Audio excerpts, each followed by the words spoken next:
علیکم دوستو، کیسے ہیں آپ سب؟ میں زبینہ فیاض ایک بار پھر آپ کے ساتھ میں لے آئی ہوں آپ کے لیے ایک نئی کہانی جس کا نام ہے چاند نگر کی شہزادی۔ یہ ایک بہت پیاری سی کہانی ہے، کافی حد تک حقیقت زندگی سے میل کھاتی۔ شاید بہت ساری ایسی لڑکیاں جو اس کہانی میں اپنا وجود ڈھونڈے گی، مجھے یقین ہے۔ تو چلے میں شروع کرتی ہوں۔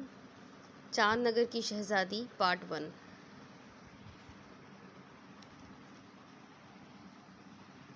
زہریلا کیل اس کے دل میں لگا تھا۔ کہانی اپنے اختتام کی طرف بڑھ رہی تھی۔ پھر چاند نگر کی شہزادی مر گئی اور کہانی ختم ہو گئی۔ لیکن نہیں، ختم کہاں ہوئی، کہانی تو شاید ابھی شروع ہوئی تھی۔ کیا؟ وہ بے ساختہ اٹھ کر بیٹھ گئی۔ شہزادی مر گئی؟ اس نے زرد چہرے کے ساتھ بے یقینی سے پوچھا تھا۔ بھلا شہزادی کیسے مر سکتی ہے جبکہ وہاں کوئی دیو بھی نہیں تھا؟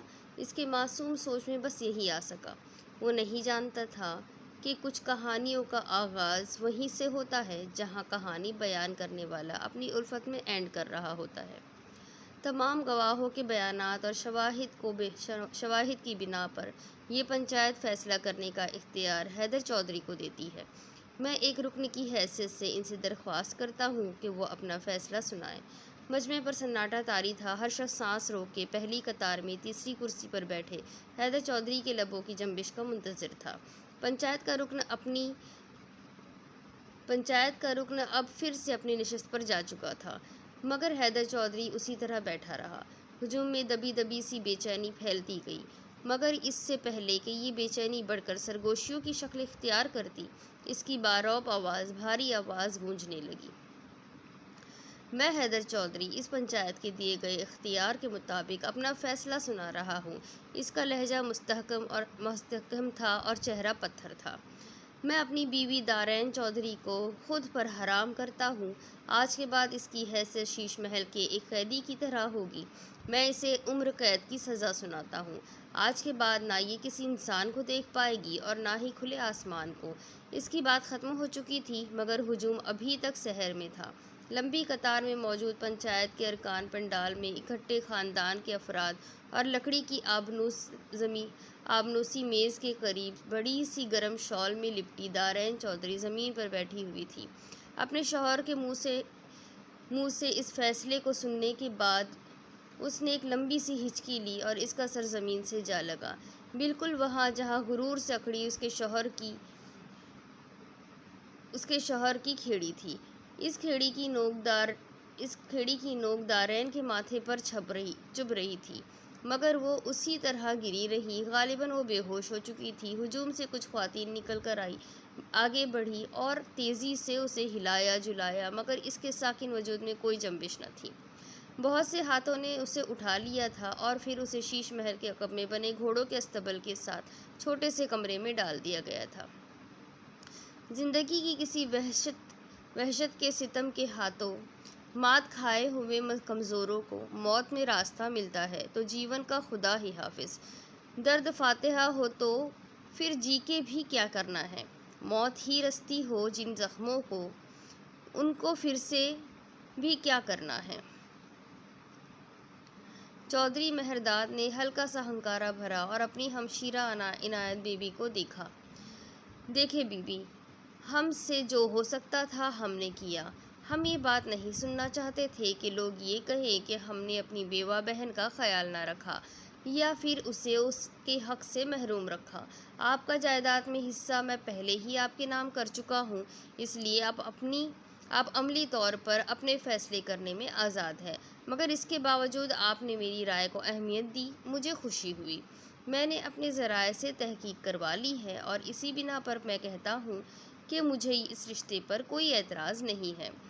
آپ اپنی سہیلی زبیدہ خانم کو ہاں کر دیجیے، انہوں نے نپے تلے لہجے میں کہہ کر بات سمیٹی تھی۔ عنایت بی بی کے چہرے پر خوشی کی لہر دوڑ گئی تھی۔ میں آپ کی مشکور ہوں بھائی صاحب، آپ کی رضامندی میری دلی خواہش تھی۔ ان کی آواز خوشی سے لرزاں تھی۔ چودھری مہرداد کے چہرے پر شفقت بھری مسکراہٹ آ گئی۔ اب آپ اپنی سہیلی کو بلائیے اور کوئی مناسب سی تاریخ رکھ دیجیے، لمبی تیاریاں کرنی ہیں، آخر بیٹی رخصت کرنی ہے ہم نے۔ وہ فکر مندی سے گویا تھے۔ وہ سر ہلاتی سر ہلاتی ہوئی اٹھ گئی۔ جلد ہی یہ خبر آگ کی مانند پھیل گئی۔ دارین کی شادی طے ہو رہی تھی اور بڑے سے صحن کے پار جھولے پر لہراتی دارین، جس کی کھلکھلاہٹ سن کر حویلی کی اکثر بڑی بوڑھیاں دہل جایا کرتی تھیں اور جھٹ سے اسے ٹوکا کرتی تھیں، اب بھی اس کی عظیم ترین سخی فیروزہ اس کے کمر تک آتے بالوں میں گلاب اور موتیوں کے کلیاں سجا رہی تھی اور ہنستی ہوئی اسے تنگ کر رہی تھی۔ عنایت بی بی نے مسکراتے ہوئے یہ منظر دیکھا۔ ان کی بیٹی بہت حسین تھی، اس کے لیے اسی حسن سے خوفزدہ ہو کر انہوں نے اس کی شادی کا فیصلہ لینے میں اتنی جلدی کر دی تھی، ورنہ ابھی اس کی عمر ہی کیا تھی، صرف 17 سال۔ 1 سال پہلے اس نے 10ویں پاس کی تھی، جس کے بعد کا 1 سال انہوں نے اسے گھریلو امور میں اس طرح الجھایا تھا کہ وہ کبھی کبھار چیخ پڑتی تھی۔ وہ آزاد پنچھی تھی، پابندیاں اور قید اس کے لیے نہیں تھی۔ اپنی سہیلیوں کے ساتھ کھیتوں میں پھرنا اور جھولے جھولنا اس کا من پسند مشغلہ تھا۔ جب وہ ہر ایک کو تنگ کرتی، اپنی مخصوص کھنکھناتی ہوئی ہنستی تو گالوں پر پڑتے گڈھے اور آرزوں پر پھیلتی لالی اسے اور بھی زیادہ دلکش بنا دیتی۔ ایسے میں اس کی چمکتی کانچ سی کالی آنکھیں پانیوں سے بھر جاتی۔ خاموش بیٹھنا تو اسے آتا ہی نہ تھا۔ ہر وقت کہیں نہ کہیں کسی نہ کسی شرارت میں مصروف اس کی زندگی بڑی رواں دواں اور روشن تھی۔ بے فکری، الہڑ اور چنچل سی دارین چودھری بلا شبہ اس حویلی کی بلبل تھی۔ کبھی کبھی وہ سوچتی اگر وہ ہنسنا چھوڑ دے تو شاید اس کی سانسیں ہی رک جائیں، اور اگر وہ بولنا چھوڑ دے تو دوسروں کی، پھر خود ہی اپنی سوچ پر کھلکھلا اٹھتی۔ دوسرا اہم کام اس کی زندگی میں کھانا تھا۔ وہ کھانے کی بے تحاشا شوقین تھی، چٹپٹے مزیدار کھانے کھاتی، اور کبھی کبھار تو عنایت بی بی خود اس کی فکر کرنے لگ جاتی کہ کہیں یہ موٹی نہ ہو جائے، اس فرہبی کی طرف سے مائل کر دیں۔ مگر حیران کن طور پر ایسا کچھ نہ تھا۔ وہ اسی طرح دبلی پتلی سی تھی، چلتی پھرتی ایسی مورنی سی لگتی کہ نظروں میں ہی بلائے لے لیتی تھی، اور اب اسے ہنستے دیکھ کر ان کی نم آنکھیں یہ سوچ رہی تھی کہ ابھی تو انہوں نے اسے اپنے پاس بٹھا کر اسے یہ خبر بھی سنانی تھی کہ وہ اس کی شادی کر رہی تھی۔ اسے ذہنی طور پر تیار کرنا تھا، کیونکہ جسمانی طور پر وہ بھلے ہی 17 سال کی تھی۔ شادی کے حوالے سے اس کا تصور اور سوچ صرف اسی حد تک محدود تھی کہ شادی کا مطلب نئے زرق برق کپڑوں کا ملنا اور ڈھیروں رسموں کا پرندہ تھا، جو کہ اسے اس حد تک پسند تھا۔ اس بچکانہ سوچ اور غیر پختہ شعور کی وجہ سے ہی تو انہوں نے اس کے لیے اپنی عزیز ترین سہیلی زبیدہ خانم کے بیٹے کا انتخاب کیا تھا، اور اس فیصلے پر دل سے مطمئن بھی تھی۔ ایک باشعور اور پختہ سوچ کا حامل مرد عورت کو سنبھال لیتا ہے، اور اس کی بے وقوفیوں کو بھی۔ خدا کرے دارین بھی ہمیشہ خوش رہے، وہ دعا گو تھی۔ چاند نگر کی حسین سبززار سنہری پھلوں سے سجے سبز درخت، گل لالا، گل نرگس اور گل بنفشہ کے پھول، جن کی دھیمی سی مہک ماحول کو اپنے فصوں میں جکڑے ہوئے تھی۔ شہزادی اپنے خادمہ اور کنیزوں کے جلوہ میں اس پرفضا مقام پر چہل قدمی کے لیے آئی ہوئی تھی۔ اس کا عالیشان لباس کئی کنیزوں نے اطراف سے سنبھالا ہوا تھا۔ اس کے حسین بال بڑے خوبصورت طریقے سے سجائے ہوئے تھے، اور اطراف میں گرتی کچھ لٹیں اس کے گالوں کو چھوتی اسے مزید دلربا بنا رہی تھی۔ اس کے ساتھ چلتی کنیز نے ایک گلے رنگ تشتری تھام رکھی تھی، جس میں قسم قسم کے پھل تھے، اور وہ منتظر تھی کہ شہزادی کے حسین ہاتھ ان میں سے کسی پھل کو شرف قبولیت بخشے، مگر وہ ارد گرد کے نظاروں میں گم تھی، جہاں افق پر ہفت رنگی دھنک پھیلی ہوئی تھی۔ اس نے خود آئینے میں ہر زاویے سے دیکھ لیا تھا، مگر تسلی ہی نہیں ہو پا رہی تھی۔ وہ تھوڑی دیر خاموشی سے کھڑی رہی، اور پھر اس نے قدرے پریشانی سے اپنے عکس کو گھورا۔ لڑکیاں تو اپنی شادی پر اتنا شرماتی ہیں، اور مجھے ذرا بھی شرم نہیں آ رہی، اس نے کوفت سے سوچا۔ پھر اس نے ذرا سی آنکھیں پٹپٹا کر شرمانے کی ناکام کوشش کی، جو کہ واقعی ناکام ہی تھی۔ پھر اس نے ہاتھوں سے آدھا چہرہ ڈھانپ کر مسکراتے ہوئے خود کو دیکھا، پھر آنچل کا کونا دانتوں تلے دبا کر دیکھا، مگر تسلی کسی طریقے سے نہ ہوئی۔ اس نے منہ بناتے ہوئے اپنی حسین بالوں کی چوٹی کو انگلی کی پوروں سے ذرا چھوا، اور پھر بیڈ پر بیٹھ گئی۔ آج صبح ہی تو اماں نے پاس بلایا تھا اور کتنے پیار سے اسے سمجھایا تھا کہ اب اس کی شادی ہے اور اچھل کود بند کر دے۔ اسی وجہ سے تو حویلی میں دبی دبی سرگوشیاں اٹھ رہی تھی۔ ممانیوں کے اعتراضات تھے کہ اتنی کم عمری میں اس کی شادی کا فیصلہ انتہائی غلط تھا، اس میں ذمہ داری اور سنجیدگی نام کو بھی نہ تھی، اور ان کے خیال میں جلد بازی میں کیا گیا فیصلہ کوئی اتنا بہتر نہ تھا۔ مگر عنایت بی بی کو اپنی بچپن کی سخی زبیدہ خانم پر اندھا اعتماد تھا۔ وہ جانتی تھی ان کا فیصلہ کسی صورت غلط نہیں تھا۔ وہ دلی طور پر ازحد مطمئن تھی۔ چودھری مہرداد کے اثباتی مہر کے بعد انہیں بھابھیوں کی رائے کی اتنی خاص پرواہ نہ تھی۔ انہوں نے اپنے بھائی کو اپنے ہونے والے داماد کے کوائف بڑے فخر سے گنوائے تھے۔ بھائی صاحب ذات برادری کا مسئلہ نہیں، وہ بھی خاص چودھری ہے، اکلوتا بیٹا ہے زبیدہ کا، انتہائی لائق فائق اور پڑھا لکھا ہے، اونچا افسر ہے، راج کرے گی دارین، ہمیں اور کیا چاہیے۔ وہ تصدیق چاہ رہی تھی۔ انہوں نے سر ہلا کر تائید کی تھی۔ میں مل چکا ہوں اس سے، بہت سلجھا ہوا سنجیدہ مزاج آدمی ہے، رشتوں کا مقام جانتا ہے۔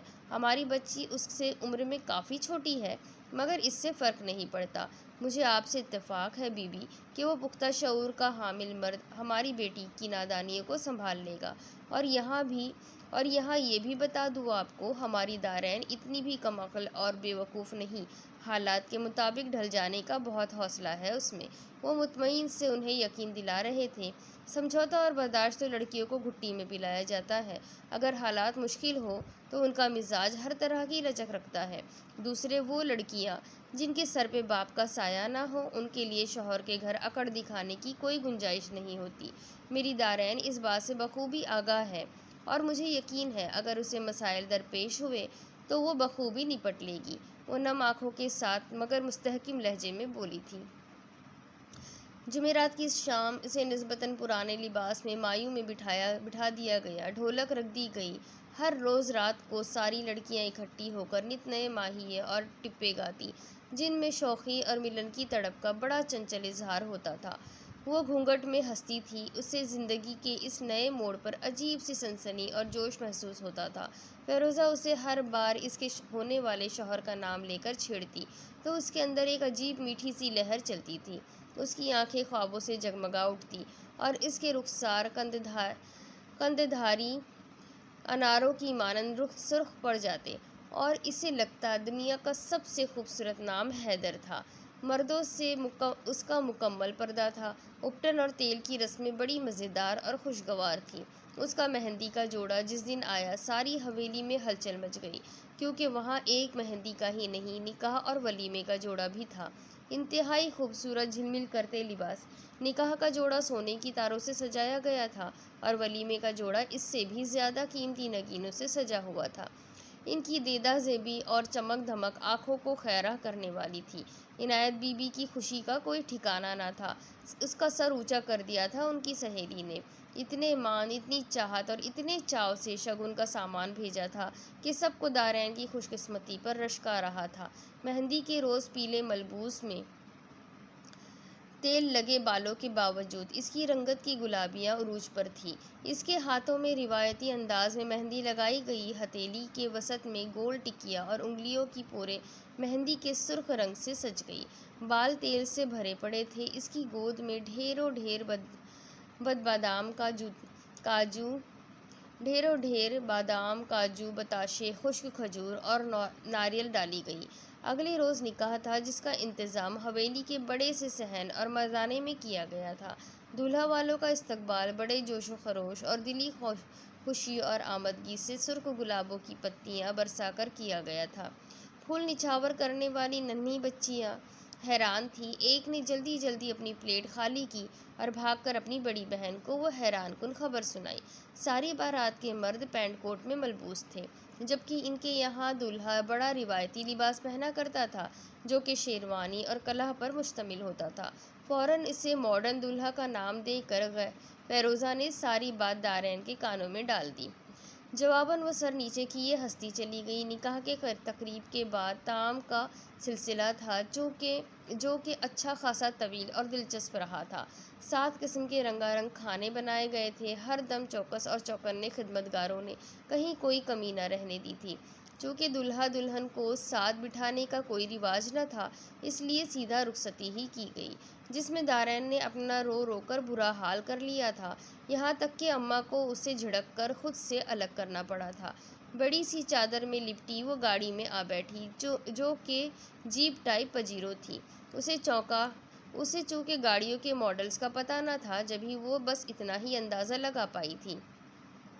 اس کے بعد گاڑی چل پڑی اور پتہ نہیں کتنے گھنٹے چلتی رہی۔ وہ اسی طرح بیٹھی رہی، سر نیچے کیے، کانپتی ٹانگوں اور نمی سے بھرے ہوئے ہاتھوں کے ساتھ، اور پھر قافلہ رک گیا۔ اسے شیش محل میں لے جایا گیا، جو کہ واقعے ہی میں دیکھنے سے تعلق رکھتا تھا۔ قدامت دروازے، لمبی دیواریں، اونچی چھتیں اور چمکتے فانوس، ریشمی پردے اور دبیز قالینوں سے ڈھکے فرش جن پر پیر دھس دھس جاتے تھے۔ اسے جب ان ساری رسموں سے، جن سے کبھی اسے بڑا پیار تھا، گزرنا پڑا تو کوفت سے اس کا برا حال ہو گیا، مگر شاید اس کے سسرال والوں کو بھی اس کی تھکن کا اندازہ تھا، اس لیے زیادہ وقت صرف کیے بغیر اسے اس کے کمرے میں پہنچا دیا گیا۔ قرمزی اور گلابی پھولوں کی حسین روش کے کنارے پر چلتی شہزادی کا عالیشان لبادہ ایک جھاڑی کے کانٹے سے الجھ کر پھٹ گیا۔ اس کی حسین آنکھیں احساس توہین اور شرمندگی سے پانیوں سے بھر گئیں۔ شہزادی کی آنکھوں میں آنسو۔ کنیزیں گھبرا کر بادشاہ کو خبر کرنے دوڑ پڑی۔ اپنے لباس کو سمیٹتے ہوئے جب شہزادی نے ارد گرد دیکھا تو خود کو تنہا پایا۔ اس کے چہرے پر پریشانی دوڑ گئی۔ اس نے بمشکل اپنے تر ہوتے چہرے کو خشک گلے کے ساتھ پکارا تھا کسی بھی مددگار کو، مگر وہاں کوئی آواز نہ تھی۔ دارین تنہا ہے، دارین خوف زدہ ہے، اسے ڈر لگ رہا ہے، مجھے اس کی کانپتی ٹانگیں اور لرزتے ہاتھ نظر آ رہے ہیں، مگر وہ دیکھو اسے سردی لگ رہی ہے، اس کے کپکپاتے اور نیلے پڑتے ہونٹ مجھے نظر آ رہے ہیں، ہاں مجھے سب نظر آ رہا ہے، اور اب وہ آ گیا ہے۔ دارین تنہا ہے اور میں بے بس ہوں۔ دوسری طرف پھولوں سے مہکتا اس کا وسیع و عریض کمرہ کسی طرح بھی کسی بادشاہ کے حرم سرا سے کم نہ تھا۔ وہی قالینوں سے ڈھکے فرش، قیمتی فانوس، جہازی سائز انتہائی خوبصورت اور پیچیدہ سا ڈیزائن لیے ہوئے سیاہ رنگ کا بیڈ جس پر میرون رنگ کی چادر بچھی تھی، کھڑکیوں کے آگے سایہ اور میرون امتزاج کے بھاری پردے تھے، جس کی وجہ سے بادی النظر میں کمرے کا تاثر انتہائی شاہانہ تھا۔ البتہ گہرے رنگوں کے باہمی اشتراک سے ماحول میں ایک عجیب سا بوجھل پن محسوس ہو رہا تھا۔ رات گہری ہونے کو تھی جب دروازے سے وہ اندر آ گئے۔ دارین کی نظریں بڑی دیر کی دروازے پر ٹکی تھیں، جبھی اس نے فوراً نظر دوڑا کر دیکھا، سر البتہ اس نے نیچے ہی کیے ہوا تھا۔ وہ اسی وقت بڑے روایتی انداز میں بیٹھی تھی، مہندی زیورات اور انگوٹھیوں سے آراستہ ہاتھوں کو گود میں دھرے، اس کے چہرے پر ایک خوشنما گھونگھٹ تھا۔ اس کی نظریں اپنے شوہر کے قدموں کی طرف تھیں، جو کہ اس کی طرف پیش قدمی کرنے کی بجائے کسی اور طرف مڑ گئے۔ اس کے اندر عجیب سی بے چینی در آئی۔ کچھ دیر بعد اس نے ایک نرم، ہموار اور متوازن آواز سنی، دارین، اس طرف لباس تبدیل کرنے کا کمرہ ہے اور اس کے ساتھ ہی واش روم ہے، جاؤ ذرا ہلکا پھلکا ہو کر آؤ۔ اسے سمجھ نہیں آئی اس آواز میں تحکم زیادہ تھا یا غرور، مگر وہ خود کو سمیٹ کر اٹھ گئی۔ وہ بیچارہ سا گھونگھٹ اب بھی اس کے ماتھے اور آنکھوں کو ڈھانپے ہوئے تھا۔ اس کو آسانی سے اپنا مطلوبہ لباس مل گیا۔ آئینے کے آگے کھڑے ہو کر اس نے اپنا سنگھار صاف کیا، سب زیورات اور گہنے اتارے، اور نہانے کے بعد بالوں کو تولیے سے خشک کر کے پشت پر ڈال دیا۔ دوبارہ اپنا چہرہ آئینے میں دیکھتے ہوئے اسے خاصا اچھا لگا، صاف، شفاف اور دھلا ہوا چہرہ، اس کا اپنا چہرہ۔ اس نے اپنے آنچل کو سر پر ڈالا، فضا میں خنکی تھی۔ یہ اوائل نومبر کے دن تھے۔ وہ واپس اپنے کمرے میں چلی آئی۔ دروازہ کھولتے ہوئے اس کی نظریں جھکی ہوئی تھیں۔ دوسری طرف فوراً اس کی موجودگی نوٹس کر لی گئی۔ یہاں آؤ، انہوں نے کہا۔ وہ اسی طرح جھکی نظروں سے بیڈ کے پاس چلی آئی۔ بیٹھ جاؤ، اگلا حکم ہوا۔ اس نے عمل کیا۔ بڑی آہستگی سے انہوں نے اس کی تھوڑی کے نیچے ہاتھ رکھ کر اس کا چہرہ اونچا کیا۔ اس کی نظریں اٹھی اور ان کی نظروں سے مل گئی اور پھر جم گئی، اٹک گئی، الجھ گئی، واپس نہ آ سکی۔ وہ انسان نہیں تھا، وہ آدمزاد تو کسی صورت نہ ہو سکتا تھا، وہ تو چاند نگر کا شہزادہ تھا، نرم اور سنہرے بالوں، چمکدار سنہری آنکھیں اور گلابی لبوں کے ساتھ۔ اس کی رنگت دودھ اور گلابوں کو ملا کر بنائی گئی تھی۔ شاید دارین کی سانس کہیں اندر ہی رک گئی تھی۔ کیسا شاندار سا انسان تھا! وہ اس کی محویت دیکھ کر ذرا سا مسکرایا تھا۔ دارین کا طلسم ٹوٹا، اس کی نظریں جھک گئی۔ کیسی ہو؟ اس بار لہجے میں ایک خاص نرمی تھی۔ اس کے ہاتھ دارین کے گال سہلا رہے تھے، جو کہ سرخ ہو رہے تھے، جیسے ان کے نیچے مومی شمعیں جل رہی ہوں۔ میں ٹھیک ہوں، وہ آہستہ آواز میں بولی۔ ہنس کر دکھاؤ نا۔ بڑا عجیب حکم تھا یا شاید فرمائش۔ اس نے بے ساختہ سر اٹھا کر انہیں دیکھا۔ وہ بھی اسے ہی دیکھ رہے تھے۔ مسکراؤ نا، انہوں نے اصرار کیا۔ وہ بے ساختہ مسکرائی تھی، بہت ہلکا سا، یوں کہ اس کے ہموار چمکتے دانت بہت کھل اٹھے اور اس کے گالوں میں پڑنے والے گڈھے حیدر کو سحر زدہ کر گئے۔ ان کی نظریں اس کے گالوں میں پڑتے ان گڑھوں پر جمی رہ گئی۔ انہوں نے بے اختیار اس کے گال کے گڑھے کو چھوا۔ لاجواب! توصیفی انداز دارین کپکپا گئی۔ یہ اتنا اندھیرا کیوں ہے؟ روشنی کیوں کھو گئی ہے؟ روشنی کرو، تاریکی سے ڈر لگتا ہے۔ دارین کو اس کے حصے کا اجالا چاہیے۔ نہیں نہیں، یہ مت کرو، دیکھو اسے درد مت دو، وہ رو رہی ہے۔ دارین! منظر بدل رہا تھا۔ وہ ارد گرد دیکھتی حیران سی تھی۔ یکلخت قرمزی اور بنفشی پھولوں کا رنگ سیاہ پڑتا گیا، ان کی شاخیں مرجھا کر جھک گئی۔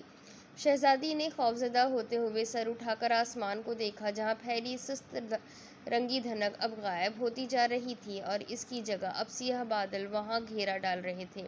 یہ کیا ہو رہا تھا؟ اس کے گرد پھیلی خوشی و خوشنمائی اس سے دور ہو چکی تھی۔ اس کا دل تیز تیز دھڑکنے لگا، اس کے چہرے پر عجیب سا ڈر چھانے لگا۔ اگلی صبح روایتی طور پر اس کے گھر سے ناشتہ آیا تھا، جس میں کئی قسم کے مرغن اور روایتی کھانے تھے۔ دارین کو خوبصورت لباس میں ملبوس کیا گیا۔ اس کے خوبصورت اور حسین بال ایک جوڑے کی شکل میں باندھے گئے تھے اور جب اسے اس کی پسند کے کھانے کی میز پر لے جایا گیا تو وہ چٹپٹے کھانوں کی بڑی شوقین تھی۔ 2 نوالوں سے زیادہ کچھ نہ کھا سکی۔ اس کی ہمت نہ رہی تھی۔ سامنے بیٹھا شخص اس قدر اثر پذیر تھا کہ وہ کچھ بھی کھانے کے اہل نہ رہی تھی۔ ولیمے کی تقریب بلا شبہ مدتوں یاد رہنے والی تقریب تھی۔ وہ ایک شاندار اور بہت خوبصورت جوڑا تھا، جس کے لیے ہر آنکھ میں ستائش تھی۔ اس کے میکے جب اسے لے جایا گیا تو ہر طرف دولہا کی دھوم مچ گئی۔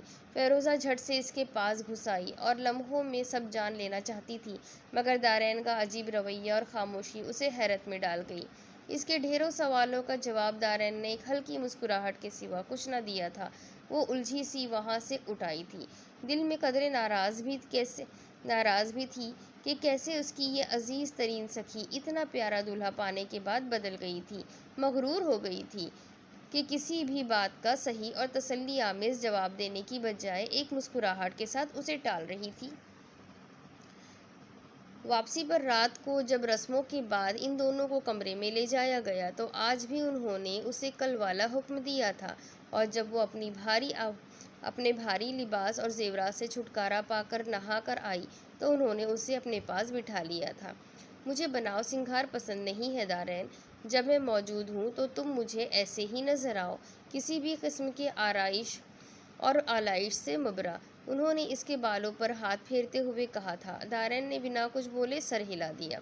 اگلے دن اسی شاہی رعب و دبدبے اور شان و شوکت سے وہ واپس آ گئے۔ اس کے میکے سے سسرال کا سفر جو گھنٹوں پر محیط تھا، اور آج تو یہ 6 گھنٹے 6 سالوں کے لیے طویل ہو گئے تھے۔